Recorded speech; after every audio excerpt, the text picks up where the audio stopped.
it works.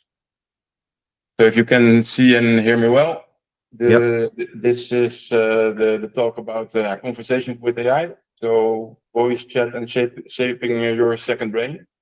Uh, Short intro about me. I like typewriters and voice recorders. We'll probably come back that one later on. But just to say, have always been interested in, let's say, recording or writing stuff.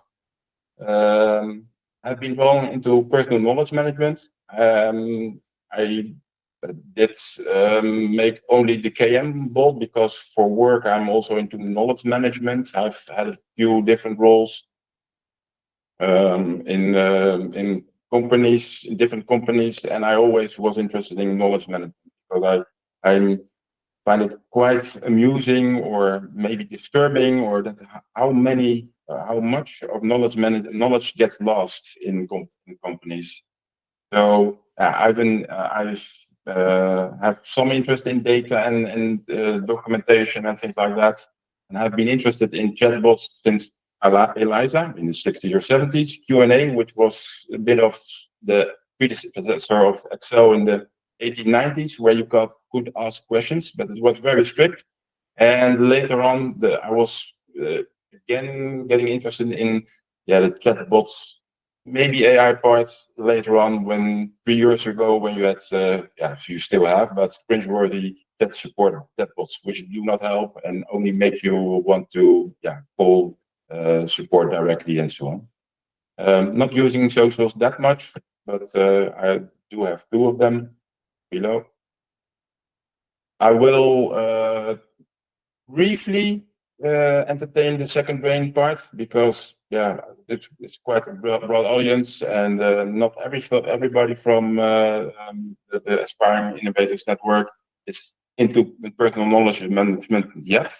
But there is a quite nice recent post from Tiago Forte. I have all the links in a separate document, and you can click on them also from the PDF from the presentation. A quite short introduction by Tiago Forte with a few tools, and what's the more in-depth description about Second Brain and how you can use it for free. But for me, it's basically a place where I store ideas and knowledge, and link them and make some kind. For me, it's kind of a model of the world which I can use to think about and talk with others about also, and share with others in some forms. And that's for me is a starting point also for looking at AI, because models and AI and data and AI and text and AI, they really go close together. The core principles just capture stuff, so put things in it, organize stuff with some kind of system. Could be this, could be also the para method, so projects, areas, research, archives. Take a look at it if you're interested in how to structure information. Could also be the getting things long way of things, or even bullet notes. If you have some kind of system, it really doesn't. You can always implement it in some kind of tools, as we were discussing, Askan. You can always find your way to fit something in it. I do have a light, let's say, no, not very light, in the sense that I, I do like the tool Obsidian quite a lot, and well, we already discussed a bit of why. But for me, the most important thing is that it can be heavy, but you can make it as lightweight as possible. You can throw everything out and have just a simple kind of note editor, and you can add stuff like calendars or like ways to view data in your knowledge base. If you want to, for example, have a list of movies and have ratings for them, things like that. So both having something which can be very simple, but which you can, if you want to make more complex, it was kind of important factor to choose for Obsidian, and also the fact that you can start locally, so with notes and text on your computer, which don't need to leave your computer, so you're really in control. That's also something which was important for me, but also being able to synchronize to places with even with things like Google Drive or using the Obsidian sync tool to sync it to other devices. So that's what I like about Obsidian. We'll not discuss a lot of things about Obsidian, but and there are quite a lot of tools in the list of links I will send after this session. But that's the start of the second brain. So yeah, if you have a lot of nodes, you can see kind of a shape in Obsidian. You can have a plugin, so another plugin which you can enable if you want to. You can see different types of nodes or links of nodes. So here you can see colors and you can see relations between nodes. What I like about this picture is that it's kind of looks to me like something with a nose at the left and something with maybe eyes and ears on the right. So really start to shape a bit, getting shape of yourself, like say. And I really do see it as a representation of myself. I myself do store daily notes. So I store things about myself, which come in as bullets here.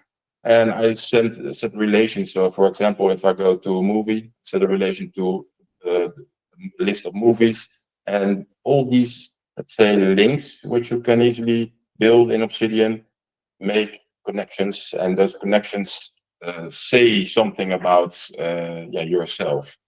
So the structure is to me, I didn't know why I would like to look at this, let's say 1 or 2 years ago.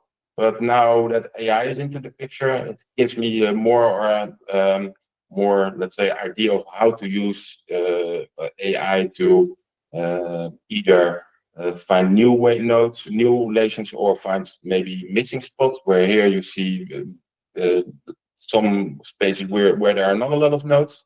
So it's something interesting, but still looking at this, it doesn't say much to me. So yeah, the second brain, just discussed it a bit, like you have new content. So input, for me, it's usually something like questions or what I said, the daily notes, which causes some bullets to point of notes to be added to this graph. Interesting new one I found is turn any YouTube channel into your AI mentor, which it hits me a bit like, okay, we're discussing about conversations with AI. I think, let's say, a YouTube channel as an AI mentor is something which I find interesting. And if you're talking with an AI mentor, using a YouTube channel as input, or a notebook LM, which is a tool where you can add a lot of documents in it, and you get answers just like ChatGPT, but just based on the sources you add to that database of documents. And it's quite an interesting way to discuss topics and to delve into topics or to extract information from the things you find interesting. Existing content, so I have a few links here from the linking to your thinking guy. Can't remember his name, but also one if you're into PKM, you probably already know him. But using AI as a sparring partner is also something which you can easily do if you have your own model. Because if you have your own model of things you find interesting or important or all your notes, then you really are able to ask questions about your notes and really kind of talk to your notes. We'll touch that later on. And two things which are interesting and which AI made very possible is interpolation, extrapolation. So what I discussed just earlier, having 2 points of 2 topics and then seeing what could be in between. There are a few tools in Obsidian plugins which either can say something about the routes, the shortest route between items, or which can do suggestions about hey, maybe you want to add a third topic which is related to those. So those are interesting things to, let's say, sculpt your brain. Um, so if you see the sculpture of your second brain, you have a few ways to think about it. You have gardeners. Gardeners are just watering some spots, so you can see that as having a few notes and then having a topic which you work on, and then going to another topic and just growing a bit. It's a bit like having seasons in a year where in the spring you do something on this, and so that's a bit of, let's say, uh, um, yeah, nature-like process where you grow things. You have architects, where a bit like me, where you have quite a structure set up and where you're thinking about how every note should be like this, and it's more like designing things. Most of the people are a combination of those two, or maybe even librarians who, let's say, have a knowledge base and store stuff, or students, and that's one of the also of the major, let's say, use cases of Obsidian is to yeah, get into knowledge and learn stuff. If you're interested in thinking about how to sculpting your second brain, then there are two sources. The first one is Anna Laure Leconf. Leconf is somebody also into PKM and has set up this, let's say, description of types of yeah, PKM yeah, users. Diego Forte has a more visual video where he explains basically the same stuff. So take your pick if you're interested in this topic. Um, so yeah, what you just saw is like something which is usually mentioned or said as to be an external brain. So I have a second brain, that's something which is digital. But as I discussed said earlier, so there's quite a lot of extra meta information within your second brain, which to me makes it more like a model of my brain. So, for example, what do when did you save stuff? So you have timestamps of the file you save into Obsidian or your other tool. You also have yeah, information about what you save. So either if you're tagging things or linking things, it says something about what it is. But also, yeah, it, not saving things, so things which aren't in your Obsidian Vault or Evernote Vault or whatever, also says something about you. Not having things, so the negative doesn't say a lot. Isn't very useful because we, as people, it's yeah, hard to say something about something which isn't there unless it's really, really clear. But AI and uses statistics to yeah, to interpolate and extrapolate things. So here you have quite some interesting possibilities with data in your which is in your system, or data which is out of your system. For example, the whole World Wide Web is something which you can some relate to your Obsidian data. And for, until now it wasn't possible, but now you have tools which where you can connect things like ChatGPT to a tool like Obsidian and import data from that external world to your internal world on the one hand, or say things on your from your own world, so your own external brain, and use that as input to search into the external world.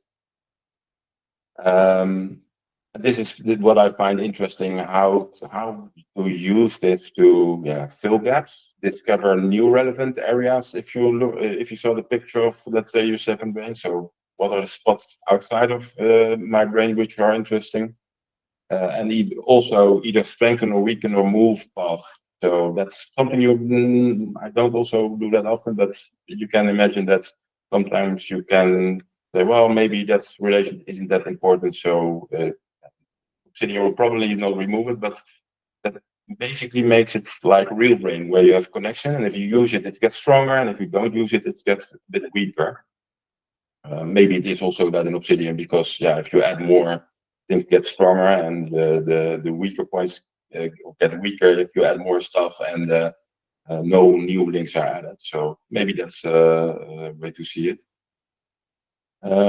So okay, now we have, let's say, a model, but and you have some kind of brain. So yeah, the second part is okay. If you see that as a brain which learns, then how do you start talking to it, or who can you talk to? So for me, how I get, let's say, data into that second brain is using mainly devices. So I have my phone, which I use, and at the bottom there's a tip. There's a quick, if you have a Pixel like me, you can add a quick shortcut where you just tap 2 times on the back of your phone, and it starts recording or opens an app to do some to take some notes. Um, so I do that to just to take notes and talk to myself. So don't forget to do this or do that. That if it's something task or something to put in your play game is a different discussion. But you can add different information like that. You can also use a watch, Apple Watch, or some Android-based watches can do that, or talk to your computer. I'm not sure what the command is, but even in Windows computers, you have the transcription function where you just open a Word document, use transcription, and then you can talk with. So there are quite a few ways to talk to your devices. Few tips I have on that is what I do. You sometimes do at work. I'm working in an office. We have a special room for sessions, for Zoom sessions, meetings. Sometimes book that meeting just to have a Zoom meeting with myself, in where I just lay down my phone and I start talking to my phone or to my computer and just discussing what sessions I had earlier that day and transforming them into notes to import. So just booking a bit of time for yourself to handle notes instead of uh, taking notes after a session and then writing them and then waiting for a week. For me, that helps. I also try to walk outside. I prefer in the morning and just also talk to my notes. Is not what usual I do, but I just input notes. I sometimes talk to my notes by in my voice note app, which is an app on my Androids where I just can talk to and it's record and it's transcribed it directly, and I can also ask questions in the chat. So hey, what are the most interesting ideas I had last week? Something like that. And it will list out all the notes, which possibly interesting ideas from last week using the periods and things like that. Uh, doesn't always work, but it's getting there. It's getting there. Another thing you could do is you could use the ChatGPT app and talk to ChatGPT. And I recently have tried something myself. It's something I think we discussed in the AIN chat, like rubber ducking. So rubber ducking, where you as a developer just take your problem against a rubber duck, which is a physical duck, like you put in the bath, and you just talk to it and you try to explain what you're doing and what the problem is. And usually at some point you get the aha moment where you say, because you explain it to someone else, you explain it differently and you think about it differently. So rubber ducking can help in those cases. And what I find interesting is that when I rubber duck with, let's say, a recording AI, and I finish it, even if I didn't have the aha moment, I have, let's say, a description of the problem or what I've tried or how it works or whatever the problem is, and in a format which I can later use as input for a question to, for example, ChatGPT or Claude or some tool like that. So that's really an interesting one.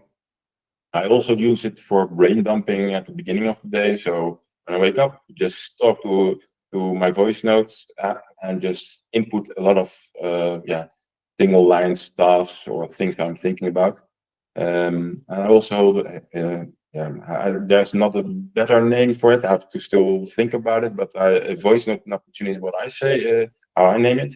What I usually do is take short break in the afternoon for about 20 minutes, and I drink a coffee, and then I try to sleep when I'm at home, not at the office, with the idea that when the coffee kicks in, 20 minutes later, I'm refreshed by both having a nap and both having the caffeine hits at that time. And I use it. I tend to I like it, but sometimes I'm quite when I'm stressed at work. I think I'm thinking through things, so I'm thinking about work and don't get to a rest, and I cannot sleep. So, and I want to sleep because I want to have my cappuccino. So it's a bit stressful. So what I do see when I have a voice recorder on the side, I try to sleep and something pops in my head, which I think I need to.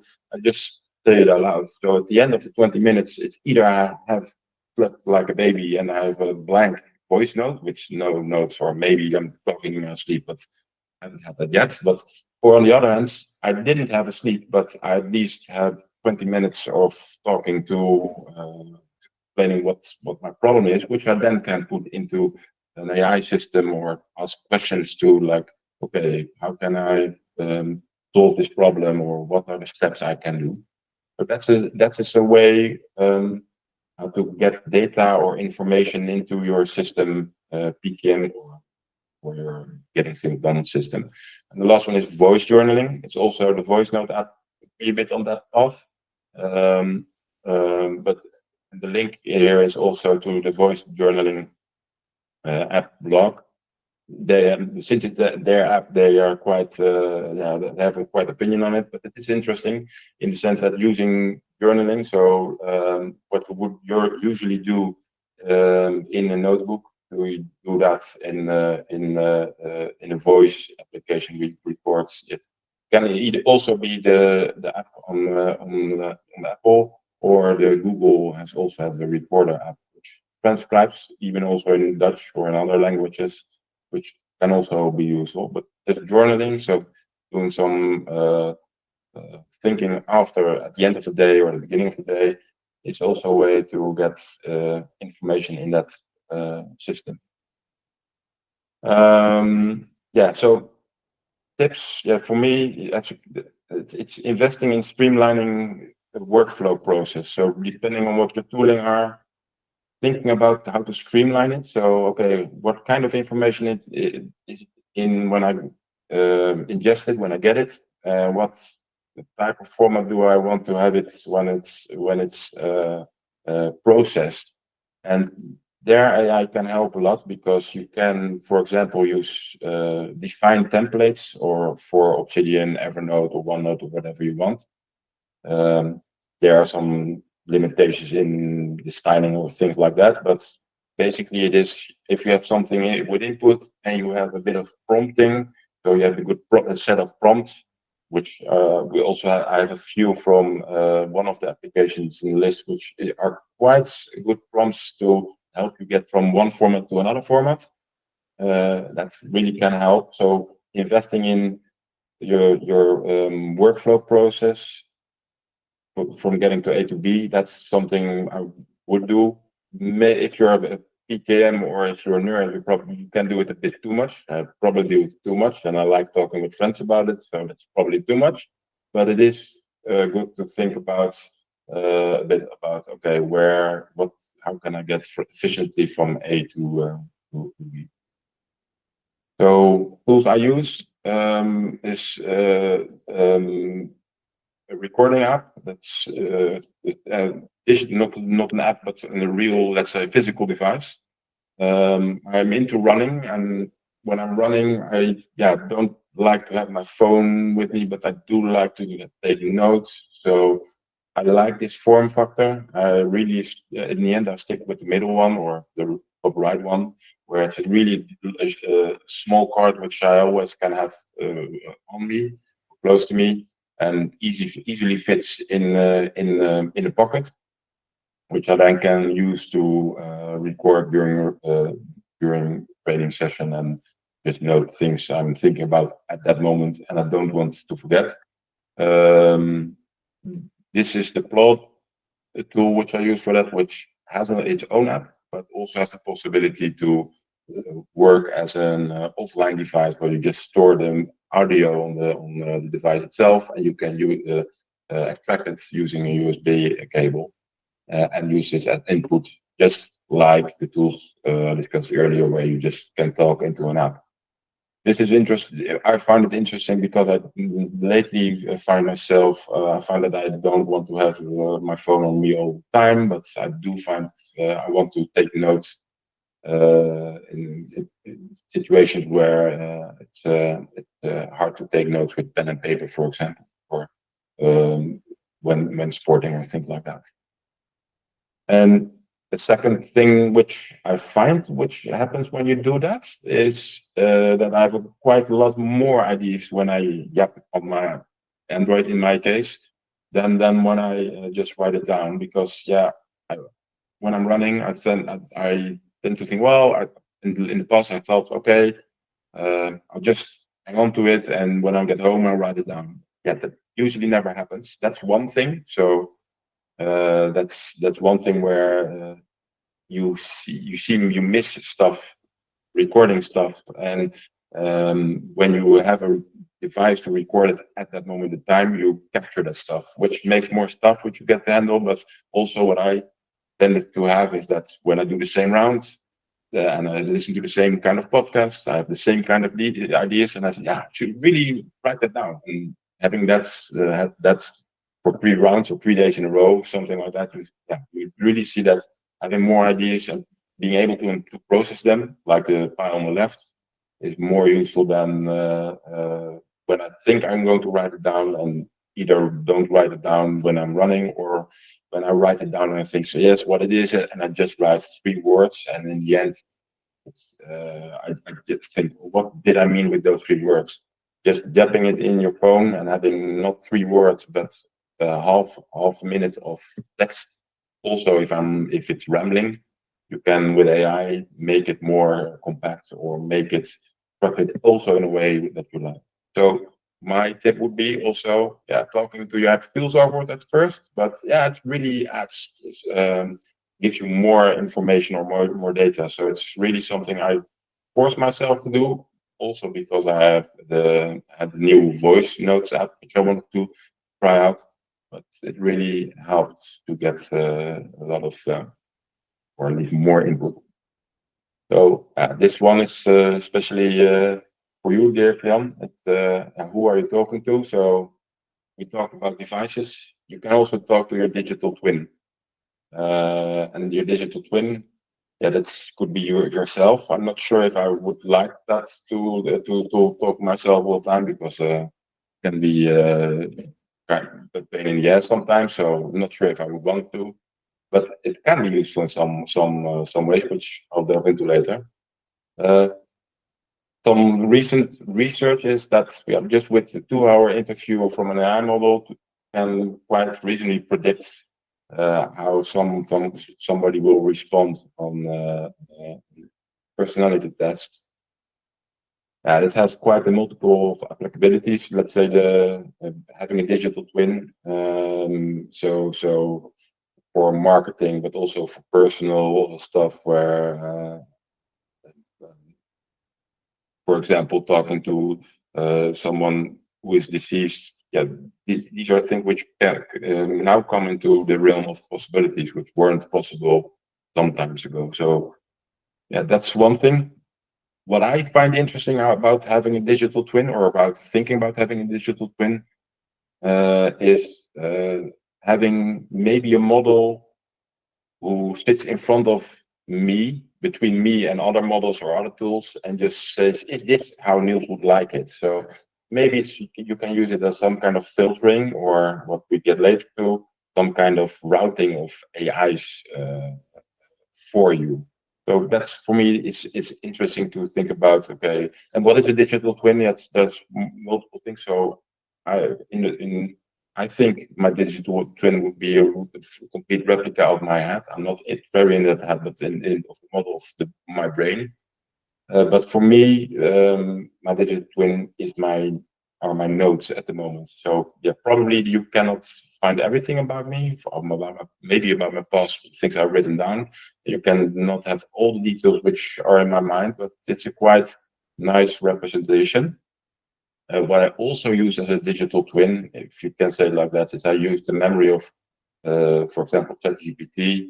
You have the possibility of remembering stuff. If you say, remember this about me, ChatGPT will record that and use that in giving answers. So in some way, it has some number of text fragments about me, which it uses and can help to give more specific answer or better answers in my context. For me, also, that's something I find quite interesting about finding stuff in Obsidian, in my case, or having the right queries or finding the right information to model AI better later to help me to better help me, either by using it as a memory in ChatGPT, or maybe as using certain fragments to add as text, which you can add as context to the GPT question, so it knows a bit more about you. So for me, the digital twin, talking to the digital twin would be useful there.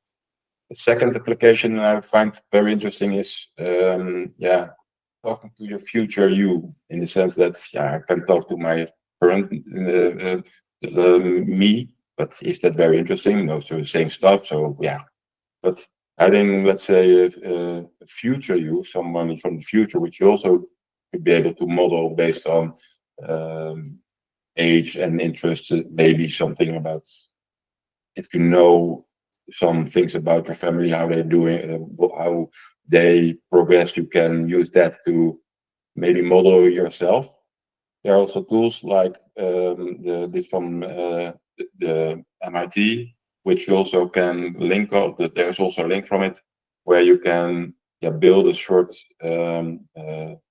copy of yourself with visual older self, and also maybe perspectives from older self, which really helps, let's say, some behavior kind of things. And I think about maybe using that sometimes to, when I, for example, having a quarterly or yearly session where I think about my goals or reflect or past, especially when you're talking about the future. This could help to add some kind of future you personality to the mix, and steer you in a certain direction. Well, these are the most important ones, I think, but there are a few other ones. Yeah, you can talk to Sims or assistants. So yeah, it's basically how ChatGPT already works, where you say you should assume the role of blah blah blah. For example, a rowing coach. In my case, you do this, do that. That's basically already how we're working, and it's maybe changing a bit, that you can now also add in ChatGPT custom GPTs, where you have a few prompts which you can use to have a set a kind of role for some chat, and you can talk within one chat GPT chat. You can talk with different sims, so you can really start with asking a rowing coach about something, and then start the physiotherapist, for example, for specific other topics. So that's something which you can easily use. But you can also think about those roles as a team of sims over systems, which you have not one chat with one chat GPT, but multiple GPTs who are maybe working themselves between them, and then in the end giving you the best answer. You can simulate it now, and it is something which you see that some tooling is looking at, in the sense that not just giving you the answer on one base thing, but having, for example, a marketing expert handle one thing, and have a content manager handles a certain other thing, and then giving you in the end a project which you can have multiple ways of looking at it in one go, instead of just one person talking from one perspective. Also, recently there were some simulations of multiple people. So you can imagine that you can talk to one person, or you can have a group person who works for itself, but There was I think 1 or 2 months ago, GenAI social media platform where a guy created its own social media platform where it's generated for you. So instead of you talking on Facebook or on Instagram and talking to different people, you're not only talking to bots. And the idea was that I can control, not control, but I can have a, let's say, more neutral uh, uh, environment for chats, with where some bots act like an expert, some bots don't act as an expert, and that you really see some kind of threats or interactions with bots, and it gives a different feeling than having a lot of shit as is on X, for example. But I found it an interesting idea, and the few other interesting things with simulating people, but I found the idea interesting that you don't have a chat with just one person, but you can almost generate a whole social media platform with people to talk to. Yeah, talking with friends and family, that's something which is interesting, and I do see use cases there, for example, and where you can import email or import WhatsApp messages and use that to either model reaction from other people or think about your relations. So you have data points which you can add to things. One, and now that we already discussed the part of loved ones. On the one hand, maybe you want to be there for someone else in the future, for your kids, for example. They're young, or otherwise you would have like to have someone from the past to talk to. Find it a bit harder because I'm not sure if what's real, what's not, and based on what information and so on. But it's something an interesting part which for sure fills some void. And the last one I wanted to say is talking with data or AI directly. So you have now quite a lot of tools, and I'll show a few of them where you can talk to articles or Quora. For example, it's a ring which has data about you where you can talk with basically the app. And that's also interesting. And it's nice to think about who are you talking to. Having, let's say, a vision of I'm talking to people can help because it gives you roles and it gives you some kind of context. But you can also think about, yes, but it limits me if I think about for example, just talk to me like I was an opera piece or something like that. It's a totally different perspective, and it's something AI can do now. I had a list of questions which are quite creative, where if with everything you know about me, you can ask ChatGPT, if everything you know about me, what kind of country would I be? And it is totally guesswork, and it is totally probably doesn't fit that much, but you can ask them to, let's say, add some motivations. And I had a few interesting things asking, like, okay, if I would be in a science fiction book, what book would I be? And just uses some history about me and things like says the things like that, and that's for me it's quite inspiring, having not, let's say, fixed thinking about who to talk to just as persons. Another tip, if you're having discussions like this, mainly if you're having discussions with either yourself or Sims or other ChatGPT things, try to ask, have meta conversations with the ChatGPT. What I mean with that is, for example, I've had some problem with programming something, so I need to fix something. So I have an interaction where I have maybe 30 or 40 messages with ChatGPT where I discuss fragments of code or things like that. And in the end, I usually ask, okay, now looking at our complete conversation, do you have any new insights about me which I do not know? And you should you should know that ChatGPT uses that memory bank, for example, and stores some things like that. So it has some information, and it gives quite new perspectives. And I also always ask, okay, you have the beginning, my first question, and if it has some kind of end goal, so an end product, you have my end message. Now see our interactions and help me make prompts which perfect. It would fit to that result every time, because usually I'm prompting and I'm changing small things to the prompt. And what I really want in the end is something I can repeat without having all those steps. So having, let's say, a meta conversation with ChatGPT or a plot can help in those cases, because you get new insights which you otherwise would not.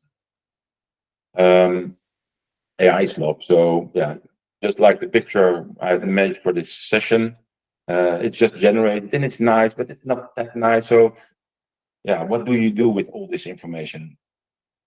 Because what you see here is my phone screen, on the left, where you see WhatsApp, where you now can access ChatGPT. You have Gmail with some AI things. You have Reader, where you can, let's say, interact with AI and as head prompts. I've Snipped, which is a podcast app which you can use to ask questions and also prompt, and also see, let's say, fragments of it.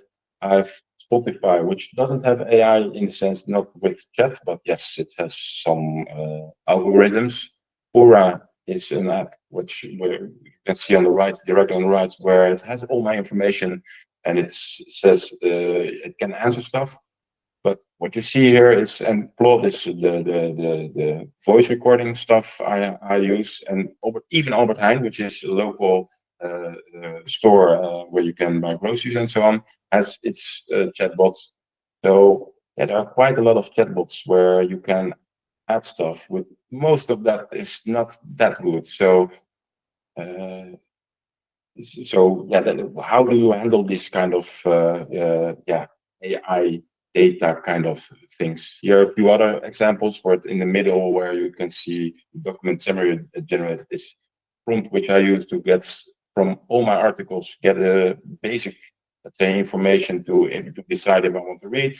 On the right, you see the voice notes, which I discussed, and on the totally on the right is the Swift. So yeah, but you have a bit of AI data. What do you want to do with those conversations you have? So basically, you have three ways. Either you generate it in totally separate section, so that can be mixed in your notes, but having it in a note, but with a note on it on top, marking, okay, this is the part I written, this is the part I didn't write. Or you can have complete notes with tags, where you tag those notes and you can differentiate between them, or you put them in a separate folder. And you can either curate or vet, so approve data. That's the way how I do it usually, is that I generate something and I usually say, well, it's good enough. So I vet it, it gets into my system as part of a node, but not really separation. So that's maybe a stage further on how you want to handle it. And the last way is, yeah, really write it yourself. So manually, intentionally write it. Don't use AI directly, but use a separate view, and then just think about it and rewrite based on your input. Maybe what you would do when Googling stuff. You see something, you just write it. In Obsidian, so yes, a bit of Obsidian. In a new version, you can integrate let's say, the web viewer, so you can have a tab where you usually have notes, where you can integrate web sites. And I recently started using that to pin ChatGPT or voice notes, and really have a separated view about my notes, where I manually do things or curate something and copy paste it into it. Don't try this at home. So yeah, I've shown a few stuff or discussed a few stuff where you can do quite a few things. So yeah, think about your privacy. Most things I mentioned are cloud-based things, so you don't know what happens with your data, except for Obsidian, where you really can be fully in control as possible. Also, yeah, think about other people's privacy. So you can imagine if we're recording this for other people, so that they can join in later. But yeah, think about it, and it's quite easily to get data from other people into ChatGPT, where you don't, yeah, if you decide to do it for your own privacy, yeah, that's your own choice. But try to respect other people's privacy and think about that when you're using tooling. Also, think about the future. Two nice ones. Well, the AI overlords you can imagine. That's if you don't say to ChatGPT that you don't like him, maybe in a few years he will come back and hunt you. The other one is 23andMe, is a DNA tool I used some quite a while ago, and times was good, privacy. But recently the company got in some turmoil. So yeah, not sure if the data there, if there's data about me because I need to store something for a longer time, if it's safe. So yeah, for DNA data, it can be quite tricky if, with insurance and things like that. But if you see how people are using AI lately, it gets more and more like really personal. You have chat AI where people really talk to persons like they're real persons, or yeah, the examples I gave before. So it's really easy to get lost and don't think about what you're sharing. So that's, yeah, don't try it at home. Try this at home. Here are a few links. If I would start with this thing now, I would probably start with these one of these three tools, which are maybe very technical, but there are quite a few YouTube movies of videos where you can see how these are used. Basically, you get it's a ChatGPT for at home, you can use at home. Depending on your computer, might work or might not work. You have, let's say, need to have quite performant computers, but yeah, the trend is that it's both the models get smaller, so they get more accurate, but also smaller. For example, Microsoft had a recent model added lately, which really is quite good and can be easily run on a computer. But that's the first way I would use for that. For Obsidian, I don't really have any recommendations. I use File Organizer 2000, but I didn't like the way it moved my things about and was quite explicit with some folders it created and things like that. So I am looking at Copilot, which is a plugin which integrates with Obsidian. So I'm looking at that, but for the moment I'm vetting stuff or generating markdown files and putting it in my folder manually. OpenAI Whisper is the thing I use for transcription. So I have the Plot app tool. I extracted and I used the ChatGPT to create some Python for me. So yeah, it's a bit technical. I'm not that technical, but it's a bit technical for non-technical. But you can, with YouTube and some help of ChatGPT, you can easily create software which does what you want to do. So, for example, here you see a script which takes out some audio from me, from the device, puts it in a folder, process it with OpenAI Whisper, which runs locally, so it transcribes locally.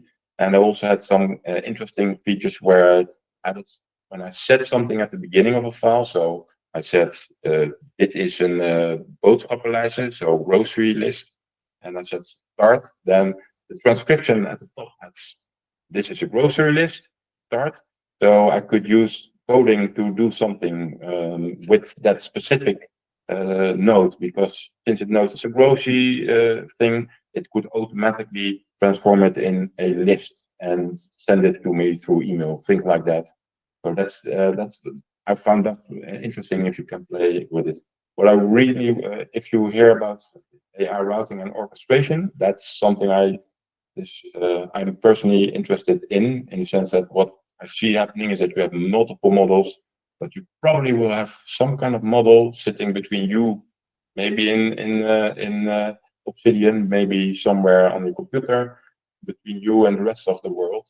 And for this using ChatGPT, for that using Claude, and for other things using other things. So if you have the possibility, if there are a few, I know that's there are a few companies for like Meta, for example, are starting to do software like this, and that's quite interesting. For me, that would be really adding to the future. We're at 8 o'clock, so I'm finishing up. What do what do we see? More integration sources and flows. So that's an easy one. So probably more plugins in Obsidian, getting YouTube videos in Obsidian or text of YouTube videos in Obsidian, but also plugins which add other data sources. I know there's an URL ring which can add data sources for things. So what we will see on the ChatGPT side, the context window will grow, where now it usually says, well, you have too much information. If you can add a lot of books to it. So at some point it says, I have too much information, I can process it. But for sure in the future, you will be able to add your whole context. If you are willing to give your privacy away, you can probably add something like Obsidian or maybe your Google Drive and have the whole of information processed. What I see interesting is using second brain as a source. So, okay, if I have my data source, and I am able to add the Claude in it or another GPT or ChatGPT maybe or another LLM tool local, I can ask it questions and it can use that and the internet to give me better answers. So that's something I find interesting. And peak PKM versus slow. For me, it's I do see that we have a lot of data which I'm now recording sometimes manually in Obsidian. But yeah, a lot of information is already there. So, for example, Strava has information. You can automate stuff with if this and that. You have APIs, even for Obsidian, locally. Software is getting generated. For example, new OpenAI models for ChatGPT are generating its own software to use at the moment in time. So that's even software is getting like this form of content. Having multiple inputs, so you see the last 10 years or something, you see those glasses come up. We'll probably get there. So there will be a lot of input. So okay, in the end, why do I need to document something if it can be already captured automatically? Do I need to capture something if I can just say it, have a template, or just ask AI all the questions, or do I really want to have my personal knowledge management system? I think I do want it to have it myself because I'm in control. I can shape it. But yeah, I'm really interested to see how this goes and if in a few years I really just have a notepad and just maybe scan it something and it's already automatically processed and in a virtual brain of me, or if I'm still working in Obsidian or other tools to do that.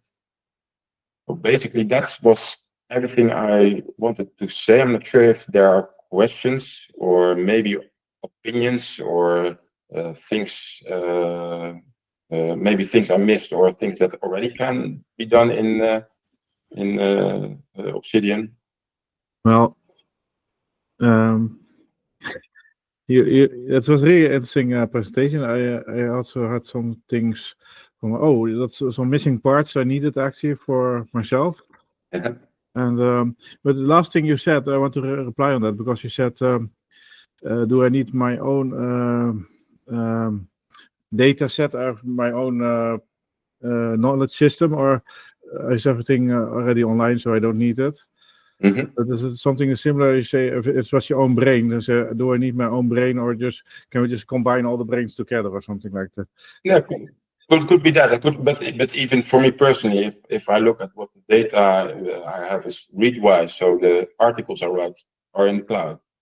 Snip, so the podcast fragments I highlight or select are in the cloud.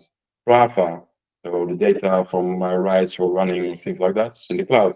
Garmin, so heart rate, things like that's in the cloud. So even does you have some personal touch, personal feeling with something, and you cannot just it's all general. So I don't have to record it or something, but it's your own personal thing. So it's important for you.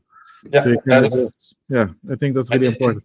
Yeah, and in the end, that's for me. I think that's why I say the slow part. I think it's maybe slower, but I think that's what I would like to have is just as it is now in my Obsidian vault.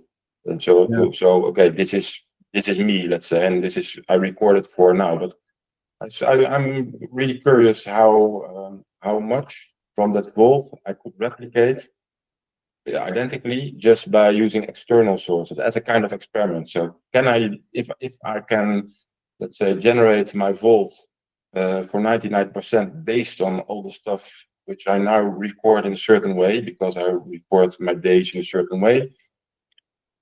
If I have all the information, and in that case, maybe I just want to live my life and not even document it in Obsidian. But your point, I think I would like to document it just like how I take photos or pictures from correct. From my own. When you also telling this, first I was thinking at the beginning of presentation what you're going to tell and what I will, if it will be useful for me. But after the end, I was thinking, well, that's what something I wanted to know because I didn't know that I wanted to know it. So, but what I want to say is that what if you have because I'm working on a clone on a clone of myself. Yeah. What if you have some personal assistant and actually the what you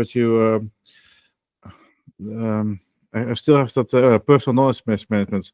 That is the brain of the actually sort of brain of the assistant of the clone. So the record every conversation will store in the personal knowledge management and will use it later on to give feedback or whatever. You can also watch it on the internet, for example, or on the database. I want to say. So basically, because I tried some few things to talk to an AI, actually really talking. So you have some app from ChatGPT where you can talk to and it will respond. Yeah. But that's okay. But that's really basic. But what if you program the AI yourself and start to talk with the AI? It was an eye opener because I think that's the future. Because I don't know how to explain, but it was really a nice experience. AI has always time for you to talk about anything, and it's really nice to organize your own thoughts and such. So I think that's nice I was wondering is there a web API for the Obsidian or so? How you can connect? How can you add new stuff automatically or so? There are multiple ways to do it, and there are a few plugins to do it. But maybe, and if you're more into programming than me, because it's just Markdown files on GitHub, you can do whatever you want with it. So from that point, you can use Obsidian, just the front end to do the Obsidian stuff, the personal knowledge stuff, and just use the Markdown or sync it to a server you have and to use that as text. And basically what you have is, and I think that some of the plugins already do that, is that they just collate all the text and just send that as a context to ChatGPT. I see. Really interesting. But I want to have more questions, but I will ask you later. I just want other people also have time to say something because it's already late. So I will say anything anymore. I want to let others ask questions. So. Yeah, I would like to connect with the $100 billion question that you were asking. How does the PKM of the future looks like? That's because that is a question that I ask myself a lot as well.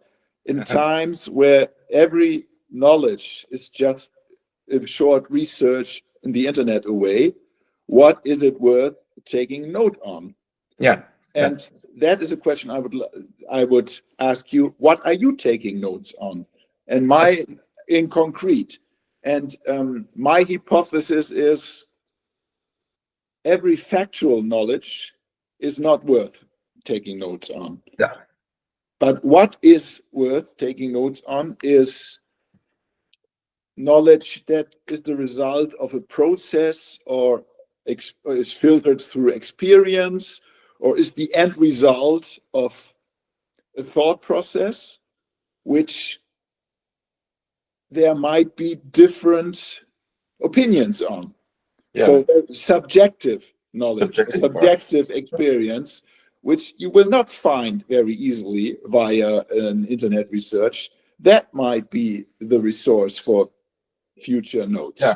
But it's just an hypothesis. I would be very interested in your opinion. Yeah, I think that's basically true. I think that's also the core of a personal knowledge management system. At least how I use it. I just ingest information, and those are different. Can be different point of view, and should be different points of view. So, but in the end, there's a result, or yeah, I don't write blogs or don't do podcasts, but something where you have an opinion, indeed, something where you choose between those. That's the end. But what are you taking notes on? Notes. Yeah, for me, well, I have two things. So I have a workflow list, where I have a list which says today, and it has waiting on stuff. So it's basically a list. So also short list. So groceries, events, what I need to watch, things of physical cognition. So basically, I see that as tasks. So things I want to do. So things I want to do, I store, but I don't store it in my Obsidian vault. What I do store in my Obsidian vault are really notes about a thing. I'm a rowing coach, so there are notes about rowers, how they felt, or what they did, and what I as a coach what worked or what didn't work. So those are, it isn't factual that you cannot really. Maybe I could something find in by using an API, the tooling we use for training, possibly. But in the end, it's okay. I see something. I think I see something, and we discuss things with the rower, and then there's a result. And that's something where I think it will probably never be in some kind of system, even if you have two digital twin brains and we use that some way in the training. Even then, I think it's something worth documenting. Other things I do is basically I hate Excel. What I do in Obsidian is I have a list of supplements I take, so vitamins and things like that. And there's a way with data view to add things like that.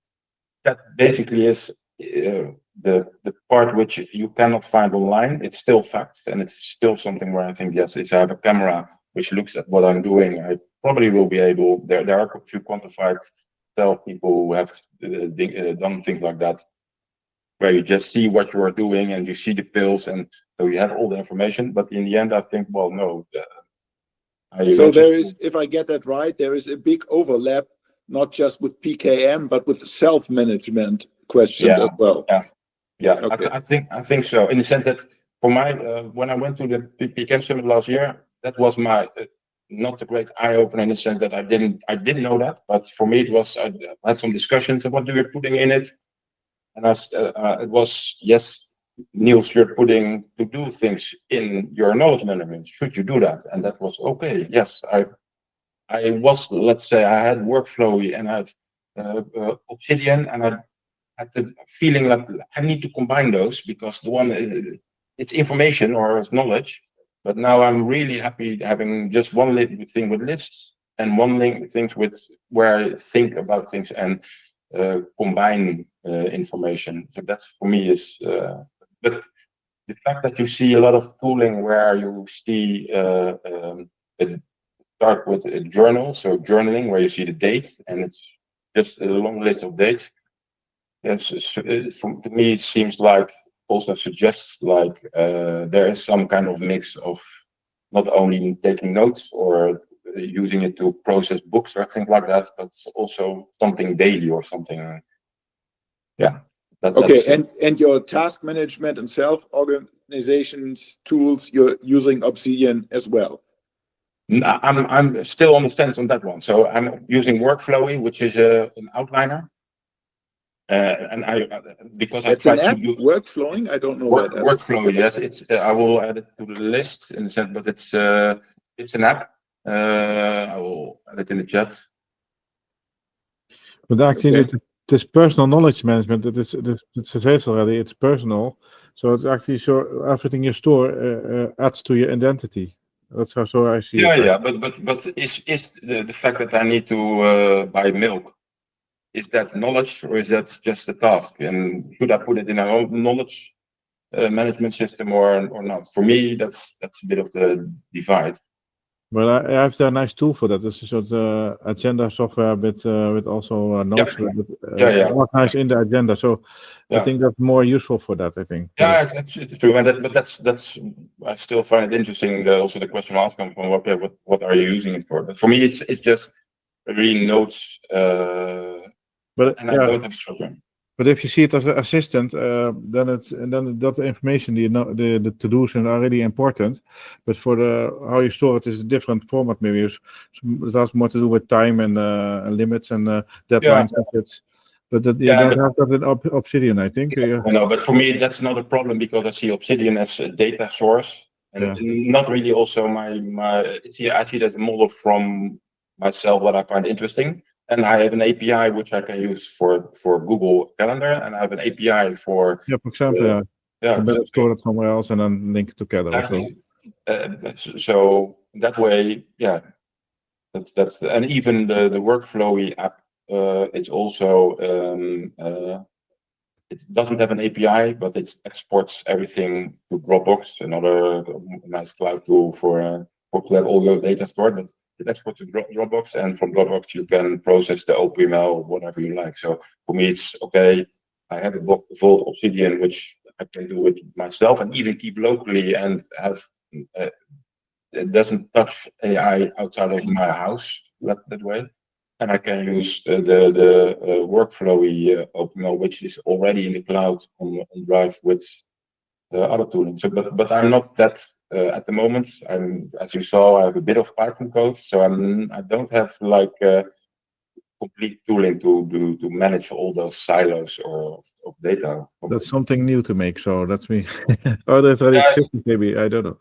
Just giving you a business idea. Just okay. But it's talking because all kind of there's wrote a lot of things down. So, but I'm not sure if someone else has a question. Yeah, I do have another question, if you don't mind. Did you find a use case for the visual graph of Obsidian? That's what I'm saying. The only use case is seeing if it's good, okay. But for me, the visual, let's say, graph case, the only thing what useful for me is to having the link between it's data points and AI on the other side, and I see a few structure where I see things with gaps, and where I think, well, I could expand on that side. So just having, let's say, the insight that's it's a graph, okay, it's data, okay, it's AI, okay. So if I see this as a brain, then I can change it using AI in some way, in the sense that I can ask questions or do things specifically with the fact that the graph it just represents it. So no, I haven't had any use other than that sometimes I find it interesting to show to other people, look at my nice graph. It's also this a nice case, and but sometimes just seeing which things which are not connected, sometimes it helps, or seeing groups of things, sometimes it helps, but it's not something I would probably even like to replace it with AI. I would probably even just have just ask AI, okay, you have my knowledge graph, what are my most important topics, or what am I missing or something, and just inspire like that. Okay. I'll be back immediately. I'll be back. That's okay. Someone else has a question? You need to, if you want to talk, you need to, unmute. Yes, sorry. Check out. Apologies for missing the first part of your talk. I made an AI assistant to send reminders. I was struggling with some software installations. But what I missed, or perhaps I missed this, but I was wondering. I mean, I myself have like hundreds of ideas that I never execute. So I wonder, what is the concrete benefits you find yourself you got from your of all those methods that you have been using compared to before? In the end, for me, the benefit is thinking. So where I used to have, let's say, just a lot of stuff to read. Having a personal knowledge base and also thinking about how to structure it helped me think about, I have nodes, so I'm linking nodes together and I'm seeing connections. So for me, also, the end slide slow. For me, just thinking and having connections and making those connections consciously helped me, let's say, gain insights. That's what it really added to me. But if you are asking, okay, what all those systems, for me, Workflowy is my system where I just dump all my lists. And that's something which I've had from the beginning when I also was a consultant, also in the beginning of my career. But usually the question is, just give me a list of one A4 list of for a document, and I can easily filter through that. So that was for me for Workflowy and why I was so settled on Workflowy. And for me, Obsidian is basically having the place to think. That's one thing. And the other thing I think I mentioned, but maybe not clear enough, is okay, I hate Excel, but I would do like to control some things. And using Obsidian with data view, especially the JavaScript version, and then 1 year ago I wasn't good enough to let's say create those views, but now using ChatGPT or Claude, can easily say, hey, I have this kind of data. This is an example. Hey, I want a table which suggest me what I could do with this information. Generate a table for me and show it to me, and that usually works fine. So I can start to create my own, let's say, small systems, and that's besides having personal notes, subjective notes, where I like to link and think about things. Having the possibility to add data to it and have a data view helps me, and I hope that will add. Not really an answer to your question, but what I hope what will happen for me is that having both data in there, so having a data view with I don't know, my temperature, heartbeats, or things like that for specific days, and having notes below that about I was stressed. I don't know why. That adding it to AI, you can say find patterns like, hey, I see that you mentioned you were stressed on Tuesday, and I see that on Wednesday you had a big deadline. Maybe that's it. So that's what I not the benefit I have now of these systems, but what I hope to expect to have maybe in a year or something. Okay. Does that? Yeah. Yeah, that would be interesting to know or to find out later then. Yeah, follow up. These are also things where I hope I didn't plug all the things, but we have, so let's say the PKM Summit. I'm not an organizer, but I am an attendee there, and there are videos about the PKM studio where they discuss things. But these are specifically things where I hope to find a few other people thinking in the same way. Last year there was a session where they talked about AI, and it was really you can use these plugins. So I expect that this year, with the progress in AI and also the growth of personal knowledge management systems, I expect that there will probably be a few sessions about this specific topic. Definitely interesting things going on, like retrieval augmented generation, knowledge graphs, mixtures of those. Yeah, things will be getting more interesting. Yeah, that was the reason when Dirk Jan said, "Well, Niels, do you want to have a talk?" First I said, "Yeah, but what can I say about personal development?" And then, having these kind of things together, I think we need a few more hours for all the ideas. But was it educational for you to do this presentation? Yeah, for me, the most important, interesting thing is, and that I shared some links in the notes. But the most interesting thing was having, let's say, a Braille, so a certain view on things where classes, knowing you're talking about it because everything happens that fast, but knowing you're talking about this as, for example, Zolt's visual thinking peak part, that's something I already follow, but having, it's an input stream. Oh yes, there's a way to use YouTube as, let's say, an input stream to my Obsidian Vault. Wouldn't have thought about it, although I already use Readwise, which is also, let's say, articles and books which I can stream directly into Obsidian as a source. So those kind of things, it helps to have a talk, to just have it, let's say, it's like if you're talking about red Audis, well, yeah, then you see them all the time. So this was a way to trigger for me that okay, I want, yeah, what do I want to do with PKM and AI? And to me, it feels like a moment where I talked about the note recordings app and the let's say the typewriter in the beginning.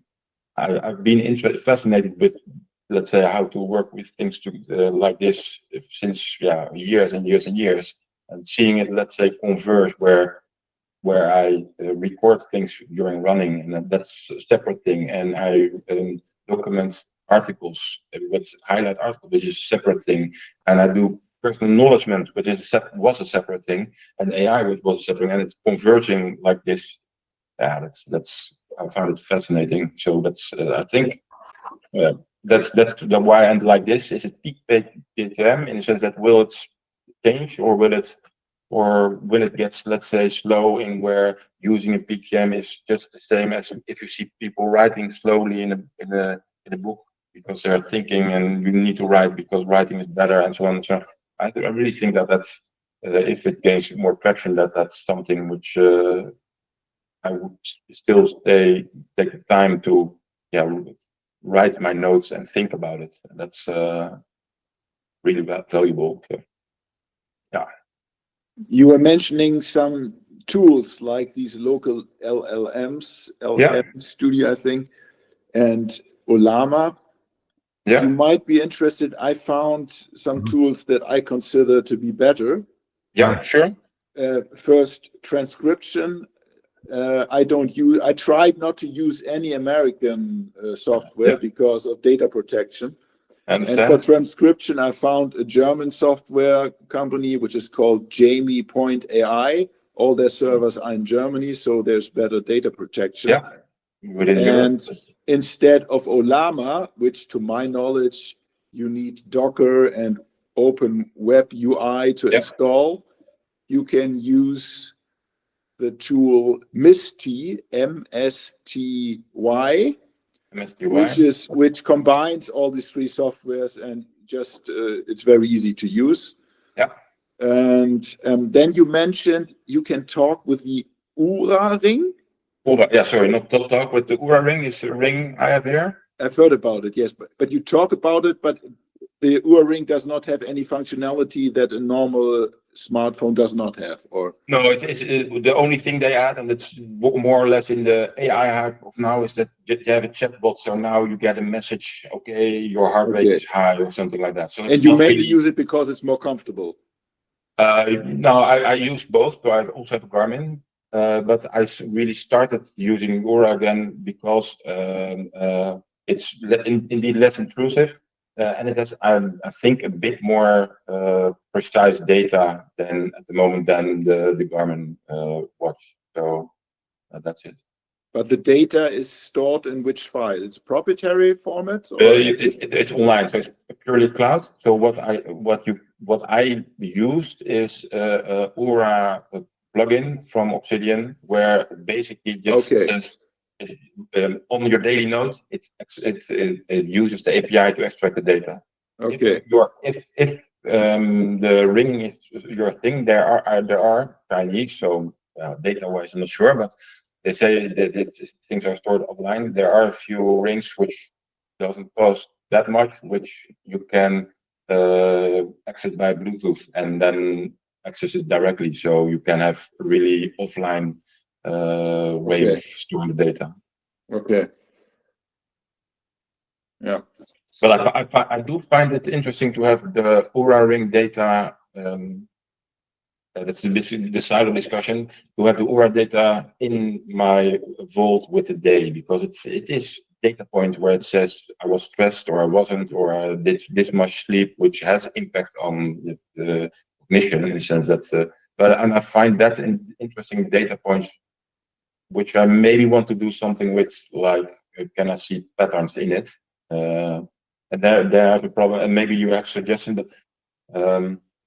I use data view with data view JS for some things, but I'm interested to think about how I could use that in AI to extract it, let's say, because I don't think that the data view thing it's something you can access directly with AI with text. So you probably need to use the CSV file. Or use, exactly. There are a few things. So that's something something I need to discuss with Debian or something. But that's things I find interesting to see if you not only can use the data, let's say text-wise. So what's Gen AI do, summarize or generate things, but also use the data to identify patterns or handle patterns. That's different. Okay. Another case which might not have to do with PKM, but just because the word was mentioned. Did you find any useful use cases for custom GPTs? The whole world is talking about custom GPTs. I don't get it. I don't really get it. I don't, and I do, in the sense that what I discussed with having multiple personalities, I do find it sometimes it's more like handy to just use an ad and just mention one of the bots and just have a specific system prompt which is combined with that. So having one discussion and sometimes mentioning one custom GPT where it's answers with information from custom information from that GPT. That's the only thing. But it is something. The recent project structure, so where you have projects and you can add documents to it, to me feels a little more logic or something, or it feels to me I'm using that more than using the custom GPTs, because the only thing I can think is that they wanted to have some kind of store like the iOS had in the beginning. Just give people a store and then maybe they can get money, work some money of it, because that's I'm not sure. Otherwise, then maybe a bit more handily within one chat, you have multiple views. So maybe I start with asking custom GPT, which is good in translation to translate something, and I have a custom GPT which does the fact checking. I'm not sure if you would like to use a custom GPT for fact checking, but you have a multiple roles which you can then call within one session. But that's these are the discussions I have with a friend who's also interested in GP. We are discussing these kind of things. And to go a bit further, I like to do some prompting, and I'm prompting agnostic so I don't have a lot of invested time in ChatGPT, because I think I switched last year 3 or 4 times or something like that. So I'm now using custom prompts in what is called Text Blaze, which is a keyboard shortcut. So with a few shortcuts, you can use existing text and replace text and things like that. And even that is starting to have AI tooling built in. So you see AI popping up everywhere. But for me, I try to not get too invested in a specific platform, because I see things changing that much. And the locally running LLMs, or in my case, I have an LLM running on a server in my home. In the end, it's something I would prefer to have that to just ask my local LLM, which I can to do some stuff, and maybe with the routing, just ask my local LLM to anonymize things and then throw it to another online LLM, which does some processing, get it back, and then things like that. So, but then you get in the quite new stuff, which I haven't seen that much yet. Okay, thank you. Thanks. Are there more questions? No. Well, I have one question more. Yeah, sure. About structure. How you structure during the day to talk to record those things, and what device you use for certain timings and such. Yeah. So I mainly have two ways. It's one way is with the plot tool. So, and I use that most of the times when I think I need to talk to myself for more than 1 or 2 minutes. And I use the voice notes app, or your recording app, which transcribes directly for everything else, and which is usually just a list, so it's not that important. So if it's important or personal or private, I use Plot because I can do things offline there, and I have just a WAV file which I can use with OpenWhisper or another tool to process.